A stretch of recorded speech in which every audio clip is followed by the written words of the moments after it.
Tuan-tuan dan puan-puan yang dirahmati Allah Subhanahu wa taala, kita masuk kepada dosa besar yang kedua, az-zina, perbuatan terkutuk, perbuatan buruk yang dilarang oleh Allah Subhanahu wa taala. Bahkan Allah Subhanahu wa taala bukan sahaja melarang kita untuk berzina, tapi Allah Subhanahu wa taala di dalam Al-Qur'an melarang kita untuk menghampirinya. Bukan sahaja untuk kita melakukan perbuatan itu. Segala perbuatan yang menghampirkan kita kepada perbuatan ini adalah perkara yang dilarang dalam agama. Zina masuk di antara dosa-dosa besar. Semua dosa-dosa besar yang dilakukan oleh manusia jika kembali bertaubat kepada Allah Subhanahu wa taala, tentu kita tahu Allah Subhanahu wa taala Maha penerima taubat. Dosa besar yang terbesar yaitu syirik kepada Allah Subhanahu wa taala, jika manusia bertaubat kepada Allah, sudah tentu Allah Subhanahu wa taala akan memberikan taubat. Allah Subhanahu wa taala berfirman di dalam Al-Qur'an surah Al-Isra ayat 32, A'udzubillahi minasyaitonirrajim, wala taqrabuz zina, dan janganlah kamu menghampiri zina. Bukan sahaja zina yang diharamkan, tapi segala perbuatan yang menghampiri zina. Kita bekerja di dalam satu pejabat, ada lelaki, ada perempuan, yang terkadang karena terlalu sering duduk berada di dalam satu bilik berdua. Yang perempuan dah ada suami, yang lelaki dah ada istri, duduk di dalam satu bilik yang sama, mula dari abang saya nak buatkan kopi nak, sehinggalah terjadi perbuatan yang diharamkan oleh Allah Subhanahu wa taala. Maka Rasulullah sallallahu alaihi wasallam larang untuk lelaki dan perempuan berada di dalam satu tempat yang sepi berduaan, dan ia adalah di antara perkara yang kita katakan menghampiri perbuatan zina. Meskipun pada asalnya mereka akan menganggapan kami tak ada apapun, kami biasa saja, kami selesa saja. Perbuatan-perbuatan yang kita anggap sebagai tak apa, perbuatan-perbuatan yang kita anggap sebagai kami tahulah hukum hakam agama, terkadang perbuatan-perbuatan seperti itu membawa kepada dosa-dosa yang dimurkai oleh Allah Subhanahu wa taala. Maka Rasulullah sallallahu alaihi wasallam bukan saja larang kita dari terus jatuh kepada perbuatan ini, tetapi juga melarang kita daripada mendekati perkara-perkara yang boleh membawa kepada perkara yang sedemikian. Wala taqrabuz zina, janganlah kamu menghampiri zina. Innahu kana fahishatan wa sa'a sabila, dan sesungguhnya zina itu adalah perbuatan keji dan satu jalan yang jahat. Al-Imam Az-Zahabi dalam tajuk pembahasan ini, beliau mengatakan kepada kita bahwa perbuatan zina bertingkat. Sebahagian dari perbuatan zina adalah lebih besar dosanya dibandingkan dengan sebahagian bentuk perzinahan yang lain. Semua bentuk perzinahan adalah dosa besar, dan ada zina yang dosanya lebih besar lagi.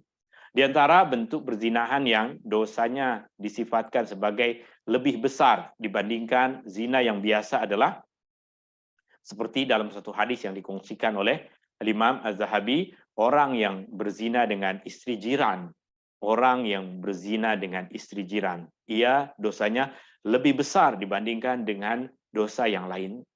Di antara yang juga dikongsikan oleh Imam Az-Zahabi, di antara bentuk perzinahan yang dosanya lebih besar adalah berzina dengan istri seseorang yang tengah pergi berjuang untuk mempertahankan agama. Jika suami dia tengah ada tugasan untuk mempertahankan negeri Islam, suaminya tengah berjuang di dalam agama, kemudian berzina dengan istrinya, dia adalah satu dosa yang lebih besar dibandingkan dengan zina yang biasa. Dan di antara bentuk perzinahan yang paling besar dosanya adalah berzina dengan mahram, berzina dengan orang yang haram untuk kita berkahwin dengannya. Tuan-tuan dan puan-puan yang dirahmati Allah Subhanahu wa taala, sehinggalah pada sebagian hadis yang diriwayatkan dari Nabi sallallahu alaihi wasallam terdapat hadis-hadis yang seakan-akan ingin menyampaikan kepada kita bahwa perbuatan ini boleh mengeluarkan seseorang dari agama. Adakah betul perbuatan zina menyebabkan seseorang keluar dari keimanan? Jika keluar dari keimanan, tak ada keimanan. Jika tak ada keimanan, maka kafirkah orang itu? Adakah orang yang berzina dikatakan sebagai orang yang telah kafir? Atau bagaimana kita pula memahami hadis-hadis yang Rasulullah SAW sebutkan berkaitan dengan perkara ini? Di antara hadis yang menjelaskan tentang isu ini adalah apa yang kita boleh jumpai pada muka surat 55. Satu hadis yang Nabi SAW bersabda, "Idza zanal 'abdu kharaja minhul iman." Apabila seorang hamba berzina, maka keluarlah keimanan dari dirinya. Jika seorang hamba berzina, maka keluarlah keimanan dari dirinya. Fakana 'ala ra'sihi kadhullah. Lalu keimanan itu akan naik ke atas kepalanya seperti naungan. Ya, keluar dari dirinya dan seakan-akan keimanan tersebut berada jauh di atasnya seperti satu naungan. Faiza aqla'a, apabila hamba itu meninggalkan perbuatan zina, roja'a ilaihil iman, maka barulah keimanan akan kembali kepada dirinya. Zahir dari permulaan hadis ini seakan-akan menggambarkan bagi kita keadaan orang yang berzina telah terkeluar dari keimanan. Jika keluar dari keimanan, berarti tiada keimanan pada dirinya. Jika tiada keimanan pada dirinya, adakah dia dinamakan sebagai orang yang telah kafir, yang perlu mengucapkan 2 kalimat syahadah untuk dia kembali kepada Islam? Tuan-tuan dan puan-puan yang dirahmati Allah Subhanahu wa taala, ketika kita berbicara tentang keimanan, ada keimanan yang sempurna, ada keimanan yang kurang sempurna. Ada keimanan yang mantap, ada keimanan yang tak mantap. Ada keimanan yang kuat, ada keimanan yang lemah, ada keimanan yang tinggi, ada keimanan yang rendah. Keimanan berperingkat. Keimanan para nabi dan rasul adalah keimanan. Keimanan yang ada pada diri kita juga keimanan. Tapi adakah tuan-tuan dan puan-puan rasa bahwa keimanan saya sama seperti keimanan Nabi Muhammad SAW? Tentu kita tahu, kita rasa bahwa saya beriman. Saya beriman kepada Allah, saya beriman kepada Al-Quran, tapi saya tak rasa bahwa keimanan saya sama seperti keimanan Nabi Muhammad SAW. Keimanan yang sangat kuat, keimanan yang sangat mantap. Kita tahu bahwa kita beriman, tapi gangguan, cabaran, godaan dunia sedikit boleh memesongkan kita dari keimanan. Sedangkan keimanan para nabi ada keimanan seperti bukit batu yang kokoh yang tidak akan goyang meskipun diterpa badai. Tuan-tuan dan puan-puan yang dirahmati Allah Subhanahu wa taala, jika kita tahu iman manusia berperingkat, jika kita tahu iman manusia kadang kuat, kadang lemah, di luar bulan Ramadan banyak benda-benda tak betul kita buat, sekarang kita fokus pada ibadah, itu tanda keimanan kita tengah naik.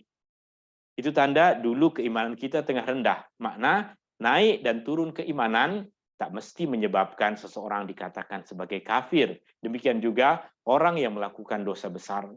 Orang yang mencuri ketika dia mencuri, maka menunjukkan keimanan tengah berada pada tahap yang sangat lemah. Orang yang berzina, masa dia melakukan dosa besar, maka ia menunjukkan keimanan yang ada pada diri orang tersebut ada pada tahapan yang sangat membimbangkan, sangat lemah.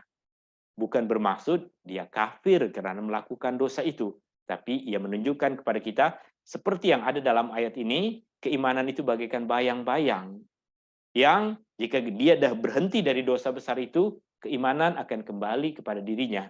Dia bukan kafir, tapi keimanannya jadi sangat lemah. Bagaikan hanya satu naungan, bagaikan hanya satu bayang-bayang yang berada di dekatnya. Tuan-tuan dan puan-puan yang dirahmati Allah Subhanahu wa taala, orang yang melakukan dosa besar, mereka tetap beriman. Maka, maaf, jika terjadi sesuatu, ada pasangan yang berzina, kemudian terjadi kemalangan di tempat mereka melakukan perbuatan zina. Terjadi kebakaran pada hotel yang mereka melakukan perbuatan terkutuk itu, yang menyebabkan mereka mati dalam keadaan tak berpakaian, mereka mati dalam keadaan selepas melakukan perzinahan, mereka mati dalam keadaan tak ada masa untuk bertaubat. Maka mereka muslim dan muslimah. Mereka layak untuk didoakan agar Allah memberikan ampunan kepada mereka. Mereka tidak mati dalam keadaan kafir, tapi kita semua tahu mereka mati dalam keadaan buruk. Mereka mati dalam keadaan keimanan mereka bagaikan bayang-bayang yang mudah untuk hilang. Keimanan mereka bagaikan sesuatu yang jika tertiup dengan angin akan hilang. Sesuatu yang jika ada jika ada perkara yang lain yang lebih mencabarnya, akan mudah untuk hilang dari mereka. Tuan-tuan dan puan-puan yang dirahmati Allah Subhanahu wa taala, mereka tetap mati dan dikebumikan sebagai seorang muslim, sebagai orang yang beriman, dan tetap akan didoakan, Allahumma gfir lahu, Allahumma gfir laha, Allahumma gfir lahum warhamhum wa'afihim wa'fu anhum. Ya Allah, berikanlah ampunan kepada mereka. Ya Allah, berikanlah rahmat kepada mereka. Ya Allah, berikanlah kesejahteraan kepada mereka. Ya Allah, berikanlah maaf kepada mereka. Itu yang kita akan doakan kepada siapapun di antara orang-orang Islam yang mati, meskipun kita tahu mati dalam keadaan su'ul khatimah, mati dalam keadaan buruk, mati dalam keadaan melakukan dosa besar yang mereka tiada masa untuk mereka sholat taubat, tiada masa untuk mereka meminta ampun kepada Allah Subhanahu wa taala.